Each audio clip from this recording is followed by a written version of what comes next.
배상원 프로파일러와 함께 이야기 나눠보도록 하겠습니다. 어서 오십시오. 안녕하세요. 요즘 잘 지내세요? 예. 표정이 썩 밝아 보이진 않는데. 뭐 그냥 그래요? 예.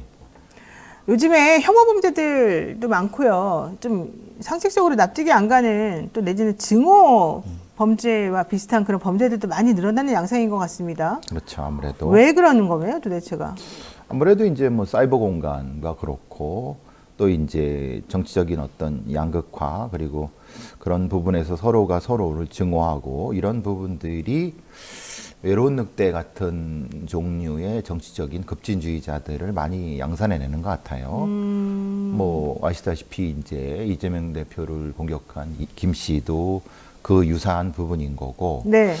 지금 이 배현진 의원을 공격한 요 중학생 같은 경우도 사실 굉장히 정신적으로 힘든 뭐 학생인 것 같은데 나오는 양상들은 사실 뭐 여러 가지 좌충우돌적인 측면이 있지만은 그런 부분들이 조금 있는 것 같고, 그래서 이게 사회적인 문제와 개인적인 문제를 좀 더 같이 좀 봐야 될까라는 생각이 좀 들어요. 좀 구체적으로 얘기를 해보죠. 그러니까 이재명 민주당 대표에 이어서 배현진 국민의힘 의원까지 이 정치인을 대상으로 한 혐오나 증오의 목소리가 옛날에는 좀 그래도 조심스럽게 표출이 됐다고 하면 이제는 그냥 거리낌 없이 표출이 된다는 게 저는 더 문제인 것 같습니다. 총선을 앞두고 정말로 이 정치를 하려고 하는 사람들에 대해서 경호 비상이 걸렸다. 이런 얘기까지 지금 나오는 상황이고요. 제가 예비 후보자들 본인들이 나오려고 하는 지역구에 가서 주민들을 대상으로 인사도 하고 뭐 연설도 하려고 하고 사람들 만나려고 한다 이러면서도 그래도 좀 나를 걱정하는 분들이 경호해 준다고 나옵니다. 이런 얘기를 이제 하는 걸 들었거든요. 이런 얘기를 듣다 보면은 야, 이 사람들 목숨 내놓고 이 선거하는구나 이런 생각이 들 때가 있는데, 이번 사건 같은 경우는 이제 대표적으로 이 두 정치인에 대한 이런 테러 행위 같은 걸 보게 되면 왜 이렇게까지 할까? 이건 사실 먹고 사는 문제가 아니잖아요. 그 범죄를 저지른 사람들의 입장에서 보자면. 그러면은 왜 이렇게까지 할까? 실제 그런 행동을 해갖고 그들이 얻는 게 무엇일까? 이제 이런 거에 대한 궁금증이 생긴단 말이죠. 그렇죠. 그래서 이제 뭐 이재명 대표를 공격한 김 씨 같은 경우도 상당 기간 동안 준비를 오래 했다면서요. 예, 그리고 특정한 유튜브 등과 특정한 매체에 대단히 심취해서 그걸 뭐 거의 하루 종일 틀어놓고 그것만 봤다는 얘기도 있고, 그리고 그러니까 특정한 시기 이후에는 의식화가 굉장히 심각하게 진행됐는데 그것이 이제 다른 사람의 교류를 끊는. 그러니까 의식화가 높아지는 만큼 조직화가 같이 되면은 실제로는 사실 수법적으로는 희석이 되는데, 그렇죠. 의식화가 높아되는 관계에 조직화가 그걸 따라가지 못하는 반비례 관계, 기란 관계가 되면은 이런 경우에 외로운 늑대의 수법적인 어떤 굉장히 공격성은 높은 형태로 되죠. 특히 이제 블리츠 어택이라고 해서 급습 형태가 되는 경우가 가장 위험한 경우고, 위험한 어떤 위치를 공격하게 되는 경우죠. 네. 그래서 그런 형태의 어떤 사회적인 아니면 어떤 매체적인 형태의 위험성을 좀 낮춰줘야 되는데, 사실 아까 방송 뭐 매체 얘기 말씀하셨는데 실제로 방송심의위원회나 이런 데서 엉뚱한 짓을 하고 실제로 그런 어떤 위험이나 공격성을 낮출 수 있는 어떤 조치들을 안 하니까 그들이 그 의무를 해야 돼. 방송심의위원회라든가 해야 되는데 그 엉뚱한 짓만 하고 그런 걸 안 하니까 지금 그런 매체 같아 보세요. 혐오 발언 지금 넘쳐나고 있어요. 그렇죠. 그거를 그들이 관리를 하든 뭐든 해야 되는데 엉뚱한 짓을 하고 있는 상태에서 지금 사실 아시다시피 굉장히 그 대단히 위험한 발언들이 지금 사이버상에서 횡행하고 있어요. 네. 예. 그 과정에서 이 중학생도 거기에 일종의 스티뮬레이션, 이제 고무되는 형태가 되죠. 따라하는 거죠. 예. 이번에 그 배현진 의원을 습격했던 그 중학생, 예. 왜 그런 행동했냐 그랬더니 정치를 이상하게 하잖아요. 뭐 이런 식으로 대답을 하더라고요. 그렇죠. 근데 그것은 조금 조심스러운 거는 네. 배현진 의원 수행원이 그 학생이 얘기했다는 걸 듣고 얘기했는데 그거를 좀 더 이제 약간 퍼나르는 쪽이 TV조선이나 이런 그런 쪽 매체이기 때문에 그쪽의 뉘앙스는 그런 것 같아요. 일종의 이런 거죠. 저쪽이 그러니까 이재명 대표 비슷한 거를 보고 일종의 보복 범죄 형태로 몰아가려고 하는 느낌 때문에 그 부분은 사실 좀 조심스러워야 되고, 경찰도 그래서 사실 조심스럽게 접근하는 거예요. 만약에 그거를 인정해 버리면은 네. 사실 그래 니네가 저쪽 했으니까 우리가 이쪽 할 거야? 이런 형태 그 난장판이 벌어질 수 있기 때문에 경찰도 사실은 조심하는 부분이 있어요. 실제로 그런 말을 했을 수도 있겠죠. 근데 그거를 경찰이 확인해 주지 않고 있는 것 같아요. 그냥 언론에서 특히 TV조선에서 계속 그거를 이제 확대 생산하는 것 같아요. 예. 예.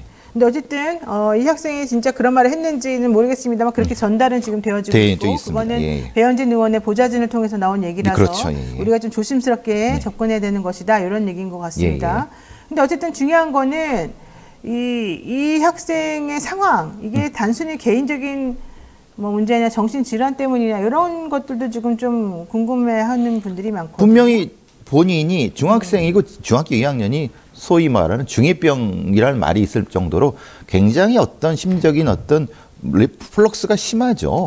그런데 거기에 이제 외적인 요인들 뭐 유튜브 상이라 이런데 폭력적인 상황 이런 것들이 대단히 많이 이 모방이 될 수 있는 구조가 그런 거죠. 본인이 상당히 관종기가 있었다고 합니다. 네. 그래서 여러 뭐 이것도 올리고 저 얘기도 하고 막 그러는 근데 주변에서는 그런 얘기를 했대요. 이 아이가 딱히 뭐 어느 쪽을 편드는 얘기도 안 했대요. 그냥 뭐 이 얘기도 하고 저 얘기도 하고 다 같이 욕하고 막 그랬는데 그랬다 그러더라고요. 다만 폭력성은 계속 높아지는 것 같더라. 그러니까 이 아이는 사실 그런 면에서 위험한 좀 지점에 있었고 좀 더 이제 관리가 됐어야 되는데 그게 안 된 상태에서 사실 근데 입원하기 바로 전이었어요. 이 아이가. 그러니까 입원 날짜를 받아놓고 이 짓을 저지른 거죠. 그러니까는 우울증 증상이 심해지면서 예, 입원 그렇죠. 대기 중에 있었었고 그렇죠. 또 또래 학생을 좀 스토킹하거나 괴롭혀가지고 치료를 받거나 상담도 받던 상태였고 입원 대기 중이었죠. 입원 대기 중이었고 가장 위험할 때 조심했어야 되는데 네. 그러니까 사실 그 아이가 얘기한 게 얼추 맞을 수도 있을 것 같습니다. 연예인을 보러 갔다. 막 헤맸다. 그러다가 배현진 봐서 했다. 그러니까 딱히 계획적이라고 보기는 어려운 부분이 있어요. 네. 네. 근데 이 중학생 같은 경우에는 그냥 강제 입원을 한 상태인 지금은 거예요. 응급 입원에서 보호 입원으로 전환된 거죠. 오늘 전화를 할 겁니다. 보호 입원은 본인이 동의를 하는 겁니까? 아닙니다. 둘 다 강제 입원입니다. 둘 다 강제 입원. 응급 입원은 경찰관. 행정적인 처분인 것이고. 행정적인 입원은 지자체장. 지자체장이. 응급 입원은 경찰관. 그리고 보호 입원은 보호자가. 예. 그러니까 이제 입원의 형태가 여러 가지가 있는데 세 가지. 강제 입원이냐 자발적인 입원이냐 이렇게 구분이 되고 크게. 지금 말씀드린 세 가지는 다 강제 입원. 다 강제 입원이고 강제 입원이라고 하는 거는 이제 본인이 동의하지 않아도 필요에 의해서 사회에 위험이 된다고 생각했을 때 입원을 시키는 그런 제도이고 그것을 할 수 있는 주체는 행정자치단체장이라던가 행정입원. 그다음에 이제 경찰과 같이 이런 응급입원. 질서 유지를 위한 그런 분들 또 내지는 부모님처럼 아이를 보호할 수 있는 사람들. 그래서 이제 이런 얘기를 하는 거죠. 왜 그럼 구속영장을 안 때리느냐? 아이에게 나와요? 아니 그렇게 물어보시는 분이 많아요. 네. 이 중학생의 경우도 그런 경우도 있어갖고 대부분이 구속영장 안 때리지 않습니까? 네, 안 하죠. 근데 문제는 이제 구속영장을 친다 한들 그러면 이 아이를 구치소에 넣어야 되잖아요. 아이고. 그럼 어떻게 되겠어요? 거기서 사고가 나거나 난장판이 벌어. 그래서 이제 응급입원이나 보호입원이 더 이 아이를 보호하면서도 또 조사도 할 수 있어요. 그렇죠. 그러니까 거기에 대한 다른 의문은 제기하지 않는 것도 있죠.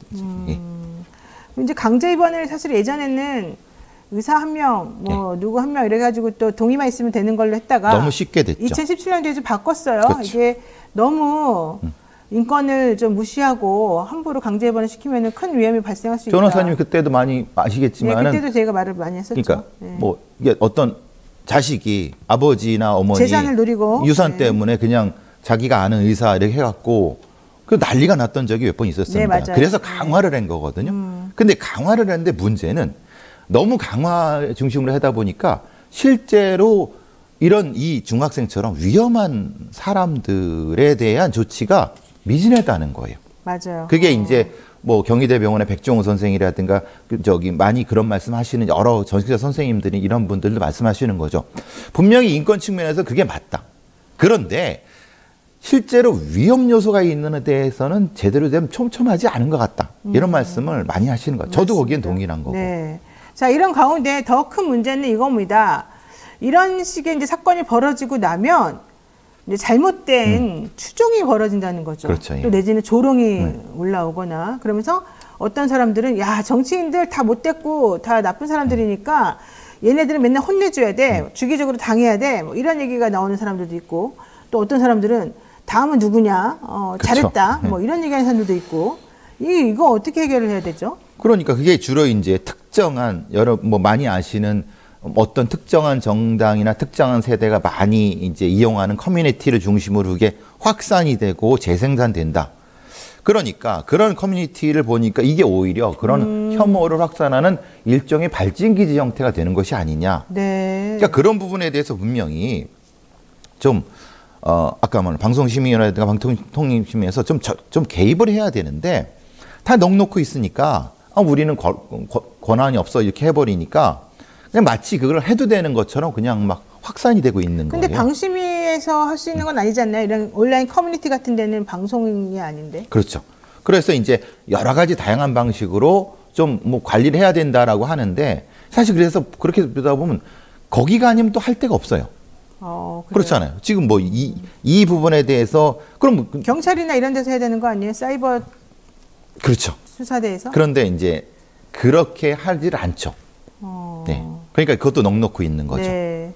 어쨌든 사건 당일인 25일부터 28일 사이에 온라인 커뮤니티 글들을 좀 확인을 해봤더니 배의원 공격 사건을 두고 또 다른 테러를 기대하는 여러 가지 게시글이 발견이 되었다라는 얘기였고요. 그렇죠. DC 인사이드 같은 경우에는 앞으로 정치인 테러는 주기적으로 일어나야 된다. 정치를 X같이 하면 뒤질 수 있다는 걸 깨달아야 정치인들의 정신 차린다. 뭐 이런 내용의 글이 올라왔다는 거고요. 지금 화면 보시는 것처럼 FM 코리아에도 맞습니다. 정치인도 입 잘못 털면 뚝배기 터진다. 민중봉기 DNA가 스멀스멀 살아나는 것 같다. 뭐 이런 얘기도 올라왔다는 거고요. 저기 공공연히 이렇게 올라오고 있으니까. 무섭습니다. 예. 근데 정치는 정치로 풀어야 되고 네. 정치는 대화 타협으로 풀어야 되고 선거를 통해서 풀어야 되는데 이게 서로에 대한 혐오와 직접적인 물리적 폭력으로 간다는 건 그럼 뭐 선거에 필요 없죠. 그러면 총 들고 싸우면 되죠. 그렇죠. 그러니까 이거는 분명히 어떤 조치가 필요한 부분이 있는데 왜 방치하고 있는지 저는 이해를 못 하겠어요. 이 부분. 어쨌든 포털이나 이런 곳에서는 그 포털 관리자들이 그 게시글을 좀 모니터링을 해가지고 잘못된 글이 올라오거나 맞습니다. 이제 문제가 생기면은 삭제 조치하거나 관리를 하도록 되어 있는데 이제 저런 종류의 글은 사실은 관리 대상인지 아닌지 좀 애매한 좀 부분이 애매하죠. 많아요. 예. 예, 그래서 문제가 좀 생기는 것 같고 실제 관리 주체가 제대로 저거 관리할 수 있는 권한이 있는지도 좀 헷갈릴 수 있습니다. 그래서 그 기준을 뭐 방심이라든가 자기네들은 권한이 없다. 그럼 거기서 하면 누가 하겠습니까? 사실은. 기준을 정해야 되는 합의제 기구가 그런 얘기. 저희 또 법적으로 따지면 엄밀히 말하면 또 방심위에서 할 수 있는 것도 아니어서. 그럼 아닌가요? 아니죠. 예, 방송도 아니고 방심위에서 할 수 있는. 그럼 어디서 해야 되나요? 그러니까 아까 말한 대로 그 커뮤니티 관리자라던가 그 게시글이 올라올 수 있는 그 시스템을 관리하는 곳에서 해야 되는 거죠. 원래는. 그래서 전기통신기본법 원래 그런 데서 또 관리하죠. 원래는. 그렇죠. 그러면. 자, 그런 거 하면은 최근 발생한 사건들 중에서 층간소음에 욱해서 흉기로 이웃을 살해하고 도주한 사건부터 담배 나가서 피우려고 했다고 해서 막 망치 들고 달려든 사람까지 여러 가지 사건들이 지금 벌어지고 있습니다. 매우 무서운 상황이 벌어지고 있는. 그래서 아까 그 정신건강보건법 관련된 부분이 그겁니다. 과거에는 이게 비교해서 추적을 해보니까 지금 정신건강보건법이 강화되면서 오히려 사실은 정신병원에 계셔야 되는 분들이 한 2배 정도 나와 있다. 사회에. 예. 아까 저기 올려놓은 그 표를 보시면 듣겠는데 과거에 5천 명 정도였던 게 지금 10,000명 정도로 늘어났는데 그들의 상당수는 적어도 정신병원이나 이런 데서 시설을 관리를 했어야 되는데 그분들이 나와 있는 거다. 라고 정신의학계라든가 관련된 단체에서는 그렇게 주장하는 거죠. 그러니까 정신보건법 자체가 인권 중심으로 간 건 맞는데 네. 그 부분을 놓치고 있다라고 하는 것 때문에 이 부분이 아닐까라는 얘기를 하는 거죠. 그래요. 네. 근데 요즘 사회가 이상하게 좀 너무 극단적으로 가고 각박해지다 보니까 다른 사람에 대한 이해심이 점점 더 없어지는 것 같기도 하고 이 분노 조절 장애가 좀 안 되고 그 분노 조절이 잘 안 되고 그다음에 상대방에 대한 공감 능력이 많이 떨어지고 자기 거에만 집중하는 그런 거가 그렇죠. 좀 문제인 것 같아요. 이게 사회 심리가 그렇게 변하고 있는데 네. 근데 그거를 이제 제도적으로 어떻게 좀 수용해 낼 것인가라는 부분은 사실 제가 예전에 그 변호사님한테 그 말씀 드린 건 있을 겁니다. 사실 상담 심리라 이런 것에 중간 기구가 없다는 거잖아요. 네, 맞습니다. 그러니까 정신과에 가는 것과 일반 상담 심리를 치료를 받는 것 사이에 좀 중간적인. 저렴하면서 쉽게 접근할 수 있으면서 기록이 안 남는. 그러니까 우리가 의사 선생님이 하시는 거는 기록도 남고 이게 좀 빡빡한데 네. 그 상담 전문가들이 하는 부분은 조금 좀 소프트한데 네. 비싸요. 왜냐하면 의료보험이 안 되니까. 아, 그래요? 네. 그러니까 이건 수백만 원 간다는 거예요. 근데 정신과는 의료보험이 되니까 이건 좀 싸요. 상담 심리 제 주변에 있는 상담 심리 전문가들은 1시간에 8만 원 받던데. 근데 그게 한 시간만 하는 게 아니잖아요. 네, 맞습니다. 한 번 하는데 8만 원. 그렇죠. 그럼 그거를 적어도 몇 달은 해야 되잖아요. 보험이 안 되니까. 그렇죠. 네. 그러니까 그게 그러면 수백만 원이 든다는 거예요. 그러면 이렇게 어려운 분들이 갈 수 있냐 이 말이에요. 근데 만약에 건강보험에 들어가면은 상당히 10분의 1로 낮아지겠죠. 네. 근데 그거는 사실은 의학계에서는 반대하는 거예요. 왜냐하면 주도권을 이쪽으로 가져오니까. 그렇죠. 그러니까 이 부분에 대해서도 분명히 심리학계와 의학계에서 싸워요, 맨날. 아까 이제 싸우는 건 싸우는 거지만 좀 이게 좀 얘기를 타협을 해서. 근데 의학계가 네. 심리학계를 무시하기 때문에 그렇죠. 대화 자체를 안 하죠. 그러니까 그렇다 하더라도 우리 사회가 상당히 위험한 지점까지 간다는 것은 네. 그분들한테도 사실은 책임이 있기 때문에 좀 얘기를 좀 했으면 좋겠다는 생각이 들어요. 알겠습니다. 저는 양쪽을 다 알잖아요. 네. 중간에서 좀 난처합니다. 난처하기까지. 왜냐하면 범죄 심리하는 사람들은 아시다시피 중간에 있잖아요. 네. 그래서 좀 난처하죠. 예. 네, 다음 주제 한번 잠깐 짚어보겠습니다. 최근에 첨단 기술이 유출되고 탈취하는 이런 범죄가 점점 진화하고 있다고 하는데요. 사실은 기술이 유출되는데 그걸 알지 못하고 넘어가는 경우도 상당히 많은 것 같습니다. 게다가 재판에 갔을 때도 이게 처벌까지 가는 경우가 사실 생각보다 많지 않은 경우가 많거든요. 그 삼성전자가 수원에 있잖아요. 네. 수원 근교에 그 관련해서 수사하는 애들은 그 중국 동포 비슷한 사람들이 많이 사는 데가 있습니다. 그래요? 그러면 그들이 모두라는 혐오 말씀이 아니라 상당히 중국의 스파이들이 굉장히 많이 와 있습니다. 그래요? 한국에. 예. 야, 진짜. 그러니까 그게 굉장히 다양한 형태가 되죠. 네. 합작 기업을 통해서 아니면 합작 중소기업을 통해서 한국에 놓고 이걸 거기서 빼돌려 갖고 가는. 근데 문제는 그럼 이거를 어디서 수사한다고 생각하십니까, 변호사님은? 어디서 수사해요? 그러니까 그래서 이제 노무현 정권 때는 국정원에 그런 어떤 산업기밀보호센터를 2003년부터 만들었어요. 노무현 정부에서는. 근데 지금 이제 국정원이 수사권이 이제 경찰로 가면서 가면서 네. 그럼 경찰에는 기술경찰이라는 데가 있습니다. 네. 근데 문제는 기술경찰이 워낙 한직이어서 잘 안 가려고 해요. 한직이요? 네. 왜냐하면 오랫동안 수사를 해는 전문성을 인정해주지 않아요. 그러니까 지금 이게 일종의 공동화 현상이 벌어지는 거예요. 그러니까 지금 아시다시피 삼성전자의 반도체 기술을 빼가기 위해서 중국 스파이들 엄청 많습니다. 네. 일본 애들도 엄청 우리 눈독거리고 있고. 그렇죠. 대만 애들도 마찬가지고. 근데 그것을 정작 방어해야 되는 우리의 어떤 전문가들은 상당히 부족합니다. 부족하기도 하고 인정도 안 해주고. 인정도 안 해주고. 네. 예전에는 국정원에서 했는데 그것도 바뀌었고 그나마 이제 아주 그냥 일종의 맨 땅에 헤딩하는 식으로 국정원 산업기밀보호센터에서 하고 있는데 네. 이제는 경찰로 넘어가면서 기술 경찰들이 숫자도 적을 뿐더러 그들이 전문성이 많이 좀 떨어져 갖고 지금 사실은 사실 멘붕 상태죠. 그래서 삼성전자에서는 자체적으로 방어하는 형태를 많이 한다고 합니다. 그러니까는 네. 대기업은 이제 그렇게라도 하는데 그렇죠. 또 작은 기업들은 그런 또 문제는 중소 반도체 기업이 중요하죠. 그렇죠. 왜냐하면 삼성전자 다 하는 게 아니라 삼성전자의 하청이 많잖아요. 네. 그래서 중국이 노리는 거는 삼성전자 본진을 노리는 게 아니라 사실은 밑에를 노리죠. 하청의 재하청을 노리죠. 어떻게 노리냐면 이 사람들 중에 일부를 중국으로 쫓아갑니다. 거기서 뭘 해요? 네. 거기서 빼먹고. 그러니까 별의별 짓을 많이 하는데 이게 이런 거죠. 쌍용차 인수한평처럼 대놓고 먹어버리는 경우도 있어요. 근데 그렇게는 눈치가 보이니까 안 해요. 그렇죠. 요즘 같은 경우는 위장업체부터 별의별 짓을 다 합니다. 아이고. 근데 우리가 먹고 살 게 사실은 누가 봐도 삼성전자가 유일하잖아요. 네. 근데 정작 그걸 뺏기는 거는 눈 뜨고 코베 가는데도 왜 이렇게 우리 정부에서는 그냥 놓고 있는지 미국은요 국가 방첩센터에서 이렇게 합니다. 방첩센터에서 아예 이런 걸 관리를 해요. 우리도 그런 걸 벤치마킹 해가지고 그게 아까 말하는 그 센터예요. 네. 근데 제대로 이제 대우를 안 해주고 거의 없습니다. 현실적으로 그 이후에 서포트를 안 해주니까 그렇죠. 뭐가 잘 안 된다는 예. 얘기죠. 그러니까 열심히 수사해도 결과적으로는 재판까지 가도 빠져나가는 구멍이 너무 많고. 근데 거꾸로 이제 웃긴 거는요. 중국의 스파이들이 우리나라의 로펌들의 엄청난 큰 고객입니다. 그렇죠. 예. 그래서 이제 형량만 봐도 어떻게 되냐면 산업기술보호법 위반으로 1심 판결에서 실형이 선고된 게 겨우 14건 10%도 안 됩니다. 그러니까 전체 141건 중에서 예. 14건. 그것도 무죄가요. 무죄는 52건. 36%는 없습니다. 야, 대부분이 집행유예. 이게 10년 동안 예. 이런 60%가 무죄거나 집행유예예요. 집행유예라면은 롤로랄라이고 중국 가버립니다. 그러네. 그러니까 어떻게 삼성전자의 그 반도체 기술을 지키려고 하는지 저는 이해를 못 하겠어요. 아이고, 점점 나라의 미래가 걱정되는 그런 상황이 돼버렸습니다. 오늘 말씀 여기까지 들어야 될 것 같습니다. 소나무님께서 기술보호관리센터가 시급하네요. 걱정입니다. 이런 얘기를 하셨는데 정말 우리도 같은 생각입니다. 오늘 말씀 여기까지 드릴게요. 고맙습니다. 감사합니다.